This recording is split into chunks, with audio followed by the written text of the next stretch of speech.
जो पे जानकी नाथ सो ना तो नेहु न नीच, स्वार्थ परमारथ कहा, कलि कुटिल बिगोयो बीच। यदि राम जी से तुम्हारा, जानकी नाथ से तुम्हारा नाता नहीं है और तुम्हारा प्रेम नहीं है, दो चीजें हैं भैया जी यहाँ, एक नाता और एक नेह। एक अर्थ तो इसका यह है कि नाते के बिना नेह नहीं होता। यदि ठाकुर जी से प्रेम करना चाहते हो ना, तो पहले उनसे कोई संबंध स्थापित कर लो। अपना पिता मान लो, अपनी माता मान लो, अपना भाई मान लो, अपना मित्र मान लो, अपना पुत्र मान लो। अरे ब्रह्मा जी जिनके पुत्र हैं, उनको तुम बेटा बनाने के लिए भाव रखो, वो बेटा बनने के लिए तैयार बैठे। ठाकुर जी से कोई संबंध जोड़ लो, कुछ नहीं तो स्वामी सेवक का संबंध जोड़ लो। वे मेरे स्वामी हैं, हम उनके सेवक हैं। संबंध जुड़ते ही प्रेम हो जाएगा। जिनसे हमारा संबंध होता है उनमें हमारा सहज प्रेम होता है। माता पुत्र का संबंध होता है तो सहज प्रेम होता है कि नहीं? पति पत्नी का संबंध होता है तो सहज प्रेम होता है कि नहीं? भाई भाई का संबंध होता है तो सहज प्रेम होता है कि नहीं? ठाकुर जी से कोई नाता, नाता तो गुरु जी ने बता दिया, रामदास, गोविंद दास, कृष्णदास नाम रख दिया, तो दास तुम भगवान के दास हो गए, तो नाता तो हो गया। दास वाला नाता तो गुरु जी ने दे दिया। अब कोई और भी नाता तुम्हें भगवान से जोड़ना है, सखा का, सखी का, दास का, दासी का, सहचरी का, अरे और कोई नाता नहीं। जगत गुरु श्री कृष्ण को तुम चेला बनाना चाहो कि वो हमारे चेला हैं, हम उनके गुरु हैं, वो चेला बनने के लिए तैयार है। ऐसा कौन होगा बताओ? श्री सुदर्शन सिंह चक्र जी, चक्र दादा जी, इस देश की संत परंपरा के महान संत, गृहस्थ परिवेश में रहते हुए एक महान, आपने तो दर्शन किया होगा चक्र जी का, हैं? क्या कहें, महान विभूति थे महाराज चक्र जी। हमें तो अपने पूज्य गुरुदेव भक्तमाली जी की कृपा से चक्र जी का दर्शन हुआ, तो उनका मन हुआ चक्र जी का कि हम श्रीमद् भागवत जी की कथा करें। सुनो, बहुत अच्छी बात। तो पूज्य स्वामी श्री अखंडानंद सरस्वती जी को उन्होंने प्रार्थना किया कि आप भागवत जी की कथा कृष्ण जन्मभूमि में सुनाइए, मथुरा। तो पूज्य स्वामी अखंडानंद सरस्वती जी महाराज जानते थे कि चक्र जी अकिंचन रहे पूरे जीवन भर, कोई संग्रह नहीं रहता था उनके पास। धोती भी दो ही, वो भी खादी की धोती पहनते थे, धोती कुर्ता, वो भी दो ही रहते थे उनके पास, तीसरा नहीं रहता था। अर्थ का अभाव प्राय रहता था उनके पास, संग्रह प्रग्रह था ही नहीं चक्र जी के पास। तो स्वामी जी ने पूछा हंस करके कि आप तो कहीं भी कथा होगी, कथा सुन लेना। आप कथा का जजमान बन के कथा सुनना चाहते हो, कथा कराना चाहते हो, वो कथा में बहुत कुछ लग जाता है, वही व्यवस्था तो करनी पड़ती है नहीं? माइक की व्यवस्था करनी पड़ेगी, बिछाइत की व्यवस्था करनी पड़ेगी, बीच बीच में नंदोत्सव होगा, कोई उत्सव होगा तो लोगों को प्रसाद भी देना होगा, ब्राह्मण पाठक जापक बैठेंगे, उनको दक्षिणा भी देनी होगी। आप इतने प्रपंच में क्यों पढ़ते हो, आप तो ऐसी कथा सुन लो। तो चक्री जी बोले कि मैं तो श्रोता रहूंगा, जजमान तो मेरा कनुआ रहेगा। श्री कृष्ण को अपना छोटा भाई मानते थे वो, कान्हा कृष्ण, वो मेरा अनुज जो है ना वो यजमान रहेगा, और जो यजमान रहेगा वो व्यवस्था करेगा। बोले इसलिए तो कृष्ण जन्मभूमि में करवा रहे हैं, नहीं तो और कहीं नहीं करवा लेते, उनका स्थान है, वही यजमान है, हम तो श्रोता रहेंगे।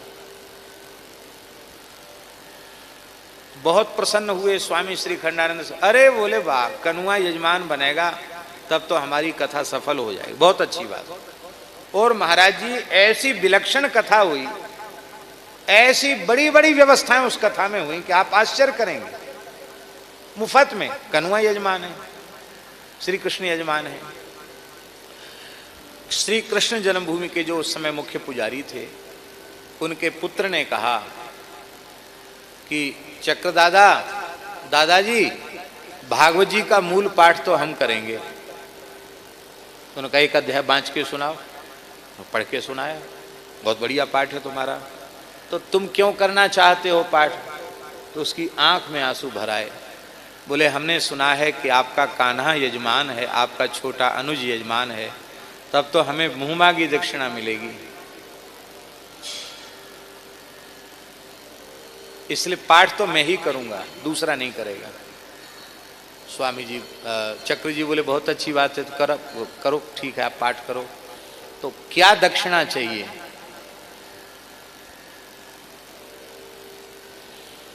बोला दक्षिणा पहले नहीं बताई जाती, आखिरी दिन बताएंगे। पाठ हो गया। चक्र जी ने कहा दक्षिणा? उसने कहा नित्य गोलोक की प्राप्ति। क्या कहा? नित्य गोलोक की प्राप्ति। आप अपने कनुआ से कह दो कि अपने नित्य गोलोक धाम को मुझे प्रदान कर दे। चक्र जी ने कहा ठीक है, कनुआ पूरा करेगा। और जिस दिन पाठ पूरा हुआ, भंडारा हो गया, उसी दिन भगवत स्मरण करते हुए युवा पुत्र ने अपने देह का त्याग कर दिया। ऐसे त्याग किया जैसे कोई योगी त्यागते हैं। भगवत धाम चला गया। पिता ने कहा जिसका जवान पुत्र मर जाए उसे कितनी पीड़ा होगी, पर महाराज मुझे पीड़ा नहीं है, क्योंकि उसे अनुपम दक्षिणा मिली और वो नित्य गोलोक बिहारी श्री कृष्ण के चरण कमल प्राप्त करके धन्य हो गया। मैं भी धन्य हो गया, ऐसे पुत्र का पिता होने का सौभाग्य मुझे प्राप्त हुआ। यह है नाता। चक्र जी को जगन्नाथपुरी जाना था, वहीं रह के कुछ दिन साधन करना था, कुछ लेखन भी करना था। बोले हम पुरी जाएंगे। तो एक पोस्ट कार्ड पर जगन्नाथ जी के नाम चिट्ठी लिख दी।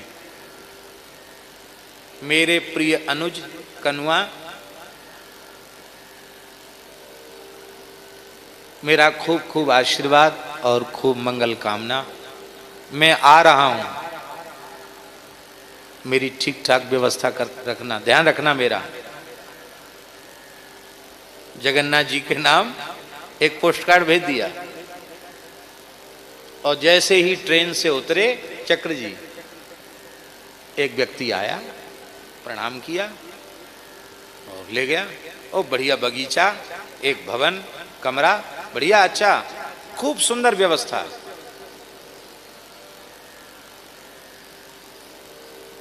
भैया तुम तो, हमने तुमको जाना नहीं, पहचाना नहीं, देखा नहीं, ऐसा कैसे? उन्होंने कहा जगन्नाथ जी ने स्वप्नादेश दिया है, मेरे बड़े भैया आ रहे हैं, उनकी तुम व्यवस्था करो। तो आप जब तक यहाँ विराजें, आपको कहीं जाने की आवश्यकता नहीं, हम सेवा करेंगे। बोले ये बात किसी को कहना नहीं, बस यही तुम्हारी सेवा है।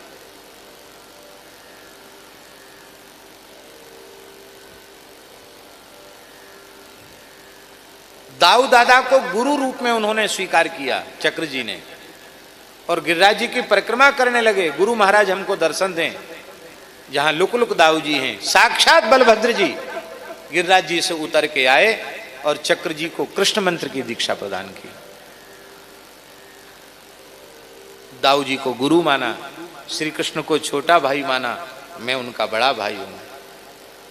अरे तुम संबंध बनाओ तो सही, निर्वाह ठाकुर जी करेंगे, क्योंकि निर्वाह करना उनकी जिम्मेवारी है।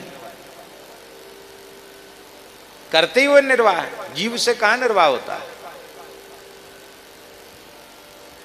नाता जोड़ोगे तो नेह होगा, नाता नहीं रखोगे तो नेह नहीं होगा। एक तो अर्थ ये हुआ। दूसरा अर्थ ये हुआ कि नाता बनाओ और प्रेम करो,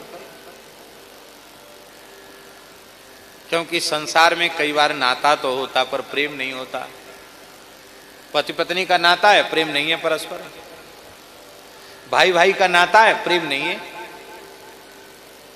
नाता भी जोड़ो और प्रेम भी करो।